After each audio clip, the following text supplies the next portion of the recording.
한미 금리 인하 언제 시작하는 것인가에 대해서 알아보도록 하겠습니다. 한국과 미국 더 이상의 금리 인상은 의미가 없습니다. 그래서 이제 남은 것은 무엇이다?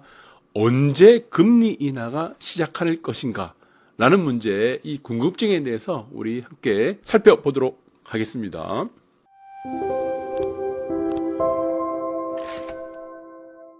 자, 여기는 이제 앞전에 있던 앞에 그림이죠. 그래서 영어를 보시기 바랍니다. 밑에 동전을 보시지 마시고 인터리스트 레이트라고 있습니다. 자, 인터리스트가 무엇이죠? 네, 이것은 우리나라 말로 해석하면은 흥미라는 말이도 있습니다. 흥미. 여러분들 인터리스팅, 흥미. 또 하나가 무엇이죠? 이것이 바로 이자입니다. 이자. 네, 금리죠. 금리. 자, 금리를 표현할 때는 인터리스트 레이트라고 합니다.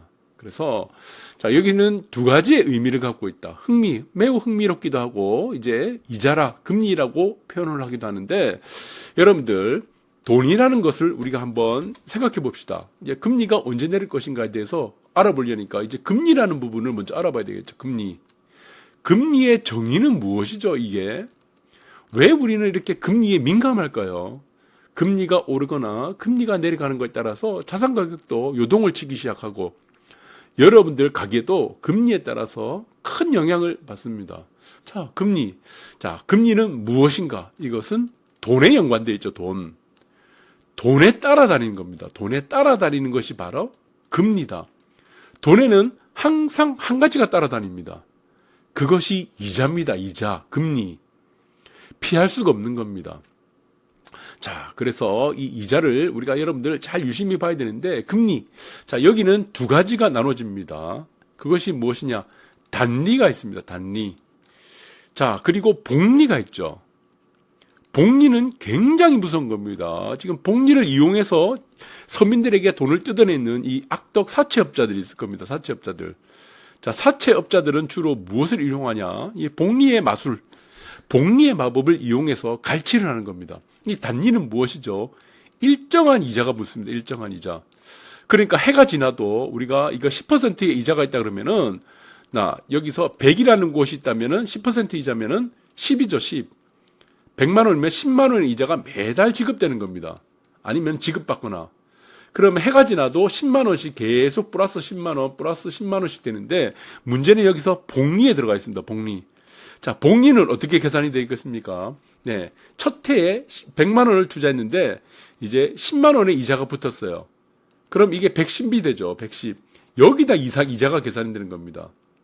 그러면 10일이 되는 겁니다. 10일. 이자가 이제는 110 플러스 이제 11이 되니까 그 다음에 어떻게 되죠? 자산이 121이 되는 겁니다. 그 다음에는 어떻게 됩니까? 121 플러스 무엇이 되죠? 네, 12.1이 또 플러스 되는 겁니다. 자, 이것을 우리가 무엇이라고 합니까? 이것이 바로 기하급수라고 합니다. 기하급수. 여러분들 기하급수 쪽으로 막 올라간다는 얘기를 많이 들을 겁니다. 제가 다시 한번 보겠습니다. 네, 자, 여러분들이 복리와 단리가 있는데, 네, 복리와 단리. 복리는 어떻게? 기하급수적으로 올라갑니다. 기하급수. 밑에 보시면은 이 동전이 기하급수적으로 올라가고 있죠. 그러니까 그래프가 이런 식으로 갑니다. 이렇게. 네, 휘어져 갑니다. 그러나 단리는 무엇입니까? 이거는 산술 평균입니다. 산술. 똑같이 일정해요. 그러니까 똑같이 일정합니다. 그래프가 이렇게 일정하죠. 네. 일정하게 똑같이 이렇게 올라간다. 그래서 복리의 마법이라고 하는 건데, 자, 그러면 우리가 이 평균에 대해서 한번 생각해야 될 것 같아요. 평균. 내가 재투자하는 돈이 계속적으로 인출을 하지 않고 계속적으로 투자, 그 다음에도 또 투자한다, 그 다음에 또 투자하게 되면은 이것은 기하급수적으로 올라가기 때문에 이거는 복리에 들어가게 되는 겁니다. 여러분들 주식 투자, 부동산 투자 다 해보셨을 거예요. 평균에 구사하는 방법들은 여러 가지가 있습니다. 제가 한 가지를 말씀드리면은 우리 대부분의 사람들은 단순 평균을 추구하죠. 단순 평균. 평균을 구할 때. 네, 이것도 뭐 주식 투자를 하시다 보면은 이동평균선 같은 거 여러분들은 대부분 보시면은 자산 투자는 전부 다 평균값을 구해서 여러분들에게 투자를 시행하게 됩니다. 과거에 있었던 사례가 그 다음에 있었던 거라고 생각하는 사람들, 이것이 뭡니까? 단순 평균으로 생각하는 거예요. 그래서 투자를 대부분 실패하는 겁니다. 2007년, 2008년 이후에 부동산이 이렇게 시작됐으니까 이번에도 이렇게 될 것이다. 이번에도 이렇게 하락할 것이다. 라는 것은 단순 평균적인 생각을 하고 있다는 겁니다. 그러니까 자, 이 모든 것들은 단순 평균이 안 맞습니다. 이전에 있었던 사례는 절대로 미래에 다시 일어나지 않습니다. 똑같이 일어나지가 않아요. 그래서 투자가 어려운 것이다. 그리고 대부분의 주식 보시면은 이동평균선 같은 거 구할 때 어떻게 합니까? 단순 평균으로 보고 있다는 겁니다. 그래서 이게 투자에 안 맞는다는 겁니다. 다 실패해요. 주식 투자에. 자, 그러면 다른 평균을 구하는 방법들이 있겠죠. 대표적인 것이 지수평균입니다. 지수평균. 그 다음에 무엇이죠? 네, 가중평균이죠. 아까 보셨던 가중평균은 무엇이다? 기하급수가 바로 가중평균이고, 그 다음에 산술평균도 가중평균입니다. 가중평균에는 두 가지, 산술평균과 기하급수가 두 가지가 들어가 있다는 것이다. 자, 그 다음에 또 무엇이죠? 네, 그 다음에는 보시면은 기하가 있고, 그 다음에 누적평균도 있어요. 누적평균. 그러니까 평균값을 구하는 데는 단순이 있고, 그 다음에 지수평균이 있고, 가중평균이 있고, 누적평균이 있다는 겁니다. 대다수의 모든 전문가라든가 주식 투자, 부동산 투자하는 사람들은 무엇을 보고 있습니까? 단순 평균을 보고 있기 때문에 모든 세상을 단순하게 보고 있다는 겁니다. 과거에 일어났던 일들도 단순하게 다음에 이렇게 일어날 것이다. 안 맞습니다. 안 맞죠. 다음에 주도주는 그 전에 주도주가 절대로 될 수가 없습니다. 테마는 항상 바뀌는 겁니다. 그래서 대부분의 사람들은 주식 투자라든가 부동산 투자에 그렇게 부동산 투자는 좀 다르겠지만 투자에는 실패를 한다. 그래서 1%의 게임이 바로 투자다. 이렇게 보시면 될 것 같아요. 간단하게 우리의 금리에 대해서 평균 이런 것들 잠깐 살펴봤습니다. 이제는 이해가 되실 겁니다. 금리는 무엇이다? 이자는 무엇이다? 사이에 있다는 거다. 사이에. 라틴어입니다. 라틴어의 합성어죠. 사이에 있다. 그 사이가 무엇이냐? 네, 물건값과 그 다음에 아니면 재화, 예, 아니면은 자산. 그 사이에 무엇이 있죠? 네, 돈이 있죠. 그 사이에 있는 것이 바로 이자다, 금리다. 그래서 이자와 금리. 자, 이자는 항상 돈에 따라다닌다. 이렇게 보시면 될 것 같습니다.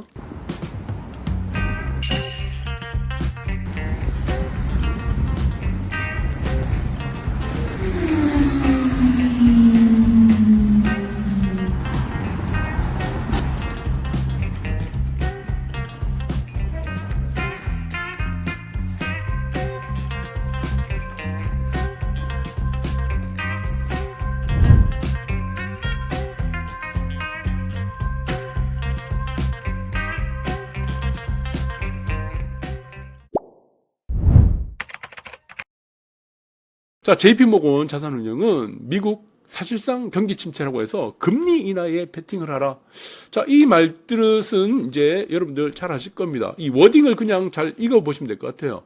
이 워딩이 무엇입니까? 더 이상의 금리 인상은 어렵다는 거다. 자, JP모건은 언제 금리 인하는 반드시 될 거다. 언젠지는 모르겠지만. 그러나 금리 인상이 더 이상 이루어지지 않는다면은 어떻게? 금리도 사이클을 그리면서 이루어지기 때문에 금리 인하 사이클에 곧 이어지기 때문에 금리 인하에 베팅을 하라. 이런 얘기를 하고 있고, 좀 더 나아서 노무라 증권은 한국에 대해서 1이면 8월 기준금리 인하를 가능성이 있다고 얘기하고 있습니다. 자, 이 두 가지 워딩이 있죠. JP모건은 세계적인 투자은행입니다. IB고, 노무라 증권도 마찬가지죠. 대표적인 인베스트먼트 뱅크, 그러니까 IB입니다. 네, 그냥 일반적인 우리가 지금 CB가 있죠. 은행에는 두 가지가 있습니다. CB가 있고 그 다음에 IB가 있습니다. IB. 커머셜 뱅크는 그냥 일반 은행입니다. 상업은행. 그 다음에 IB는 투자은행이죠. 네, 이렇게 보시면 되는데 투자은행들은 세계적인 투자은행들은 금리 인하가 이루어질 것이다. 금리 인상은 이제 종결을 냈다고 보고 있다는 겁니다. 그러나 이거는 시점이 다릅니다. 시점. 그러니까 이 워딩을 통해서 우리가 알 수 있는 건 그냥 증권사. 제가 이 워딩이 나올 거라고 다 작년에 다 말씀드렸습니다. 3월 이후에 다 나온다고. 여러분들 복습을 해보시면 아시겠지만 한국이 항상 먼저 내린다고 그랬죠. 한국이 금리 인하가 먼저 이루어져야지 미국이 그 다음에 금리 인하가 떨어질 것이다. 이런 분들 다 학습을 했을 겁니다.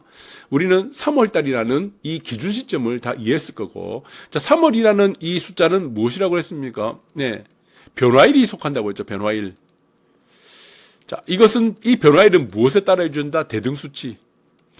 네, 그래서 3월달 이후는 무엇이다? 부동산이 떨어질 수가 없다고 다 말씀드렸습니다. 자, 그러니까 지금 미 연준은 이 워딩에 대해서 투자은행들이 이제는 금리 인하에 베팅을 하라. 이제 금리 인하가 이루어질 것이라고 하니까 미 연준은 어떻게? 네, 경기 침체가 오더라도 올해 금리 인하가 없다고 지금 못을 받고 있습니다. 이것은 이제 두 가지 워딩으로 또 해석이 되겠죠. 이 워딩을. 네, 일종의 경고를 하는 겁니다. 립 서비스. 자, 혹시나 금리 인하의 베팅이 모든 자산들이 이루어지게 된다면은 지금의 인플레 상황들을 또 금리 인상을 이렇게 올려놨는데 의미가 없어지겠죠. 그래서 일종의 이거는 경고성 발언이다. 립 서비스 정도라고 보시면 되고, 또 하나는 무엇입니까? 근거를 갖고 있다는 겁니다. 근거. 어떤 근거를 갖고 있습니까? 고용시장이죠. 고용시장. 네, 고용시장을 보고 그 다음에 실업률. 이 고용시장에 따라오는 것이 바로 실업률이 되겠죠. 고용시장이 너무 좋은 겁니다. 실업률이 너무 좋아요. 자, 그러니까 인플레적인 완화라는 부분들이 고용과 실업률 상황이 워낙 낮기 때문에, 자, 이것을 물가를 자극할 수 있다는 부분들 때문에 올해 금리 인하가 없다는 워딩을 지금 만들어내고 있다는 겁니다. 상당히 근거가 있다는 겁니다.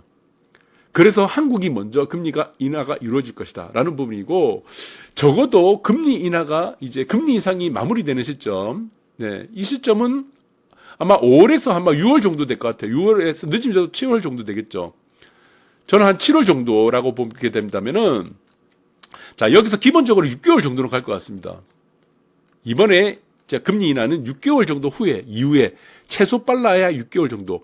그러면은 아무리 빨라도 내년 올해 하반기 아주 12월 정도라든가 1월 정도, 빨라야 12월에서 1월 정도 이후가 될 것 같고, 그 정도 될 것 같고, 늦어도 제가 볼 때는 3월 정도에는 미국의 금리 인하가 이루어질 가능성이 매우 높다, 이렇게 보시면 될 것 같아요. 그래서 빨리 금리 인하가 금리 상단에 이루어졌을 때 최단 기간이 3개월이고 6개월에서 한 8개월 정도 이렇게 보시면 될 것 같습니다. 그러니까 6월에서 7월 정도라고 기준점을 둔다고 한다면은 6월달, 7월달 금리가 어떻게 될지 모르겠습니다. 7월 정도가 어떻게 될지 모르겠지만 그것이 실질적으로 금리 인상이 없다라고 한다면은 우리는 쉽게 유추해낼 수 있을 것 같아요. 네, 이 상황들은 6개월 후 아니면 정말 늦다 그러면은 한 1년 정도까지도 라고 본다고 한다면 평균적으로 봤을 때 12월에서 저는 1월 정도 보고 있습니다. 1월. 미국의 금리 인하는 1월에서 3월. 늦어도 한 7월 정도 이렇게 보시면 될 것 같아요. 우리는 미국의 금리 인하가 중요한 게 아니죠. 미국의 금리가 중요한 게 아니죠.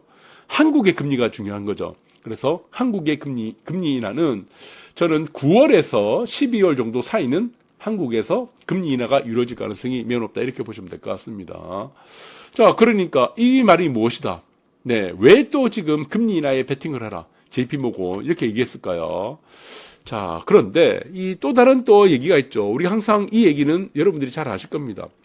미 연준 조기 금리 인하 못하죠, 사실은.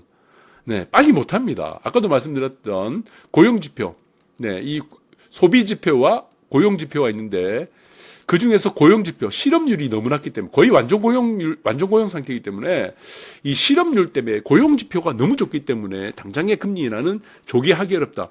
그런데 지금 이것이 무엇이다라고 보고 있는 겁니까? 제가 지지난 방송에서 말씀드렸죠.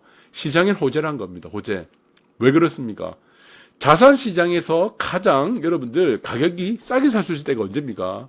자, 지금 보시면은 글로벌 투자은행, 예, 크레딧 스위스, 예, 잘 알 겁니다. 그리고 연준이 마지막 금리 인상을 단행한 뒤 12개월간 S&P 지수는 평균 16.9% 상승했다는 겁니다. 그러니까 금리 상단에 이르렀을 때, 이 금리 하락이 떨어지기 이전에 이때가 가장 자산시장의 상승기를 만들었던 시기다. 역사적으로 보면 이렇게 된다는 겁니다.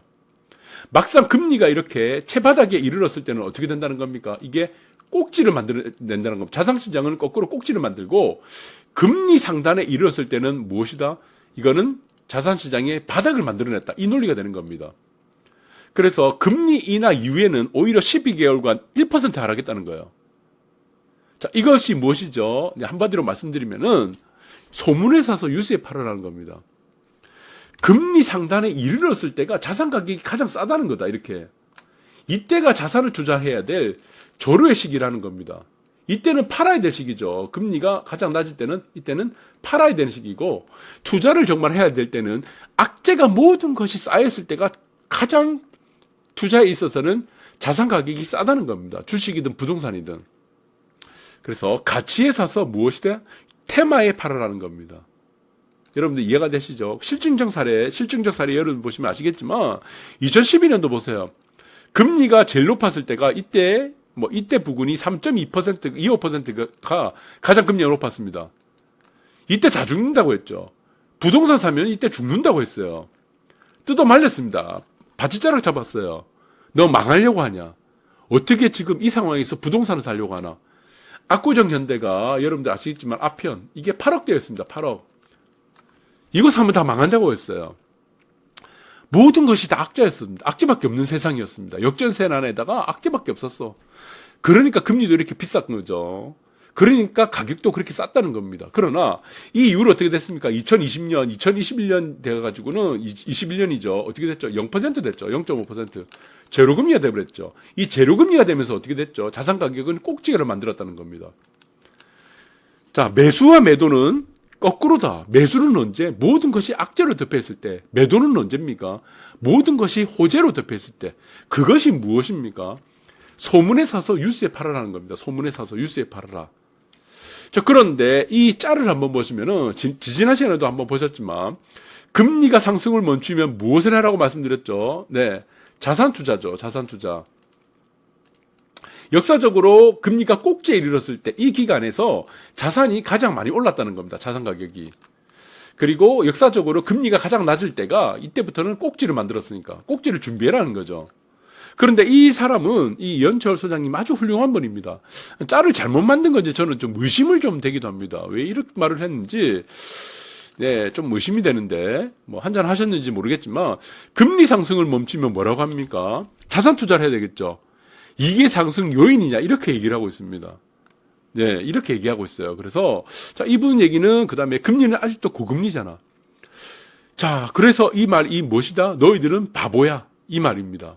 거꾸로 돼 있죠. 금리 상승을 멈추니까 무엇을 투자를 해야 됩니까? 자산 투자를 해야 되는데 이게 상승 요인이냐? 그러니까 소문에 사서 뉴스에 팔아라. 라는 말을 지금 거꾸로 해석을 하고 있는 것 같아요. 호재가 다 노출됐다. 금리가 채바닥에 이르렀다. 더 이상 호재가 나올 게 없다는 겁니다. 그때는 팔아야 되겠죠. 근데 금리가 상승을 멈추면 무엇입니까? 이제 남은 것은 금리 하락밖에 없다. 그것은 앞으로 호재밖에 없다는 것들을 잘 역이용을 해야 되는데 잘 모르고 있다. 그래서 아직도 금리는 고금리잖아.